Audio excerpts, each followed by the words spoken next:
laws have never been about the harms of drugs, but who's been using the drugs. And so one of the things that we have to do is we have to critically think about our laws, and we have to not be apathetic, because all of us here, you know, that was the good and the bad of the Silk Road. The good is it minimized. It's a great documentary. Oh, thank you. How long did it take you to do it? We moved pretty quickly because I was covering a federal trial that was moving in real time. So I started the movie right around when Ross was arrested, and I finished the day he was sentenced. So I did a little bit of cleanup after that, but it was about 18 months, I guess, all in. Yeah. Anything else from the audience? Alex, I've always been curious. We exchanged letters. You know, I have to say, creatively, I was interested in making a movie about someone whom I didn't know.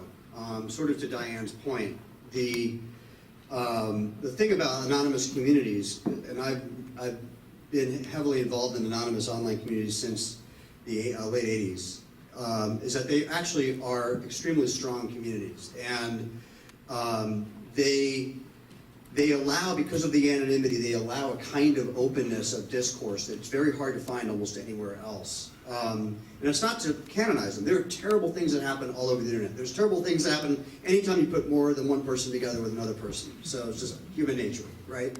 But the reality of the Silk Road was that the Silk Road forums were very similar to forums that have been online since the 80s, since, well, even earlier, what was called the Usenet BBS era. And there's a sort of philosophical thread and political thread that runs through that era that was very prevalent in the Silk Road. And a lot of the people on the forums, a lot of the architects of Silk Road came from that era and were political activists going back to the 60s, but many of them were very active in the 80s. So that's something that people didn't really understand about Silk Road, was that it was kind of first and foremost a political engine. Whether you agree with it or not, you may think it's horrible, it's really irrelevant, but its motives were primarily political. And how did they end up distributing drugs? Goodness. Distributing drugs is a terrible way to move us to advance of politics. Drugs has killed off more social movements than we probably even know of. That's like suicide for a social movement. It isn't. Again, it's not to lionize it, but just to look at it from the motive. I dealt with this with money. Yeah, that's the motive. Money. That's the motive. No, it wasn't. People don't sell drugs to free people. They sell drugs to make money because come on. No, it's actually not that. They don't reduce harm. They collect money. It isn't that simple. But there are people in the Silk Road who are absolutely making money. Sure. But just to finish my point, the same thing happened with Napster. You had the same response with Napster. Oh, they only did this because they wanted to kite music. They only wanted to do this because they wanted to make billions of dollars off of pirated music, which actually wasn't true at all. It wasn't how the fabric of that company was built.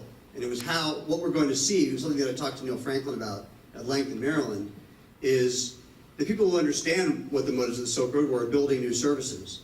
Some of those services aren't even drug related. Some of those are community-based services that operate within the darknet that are raising these issues purely on a political basis. A lot of those people were the core architects of Silk Road. I know them. These people don't actually have any money.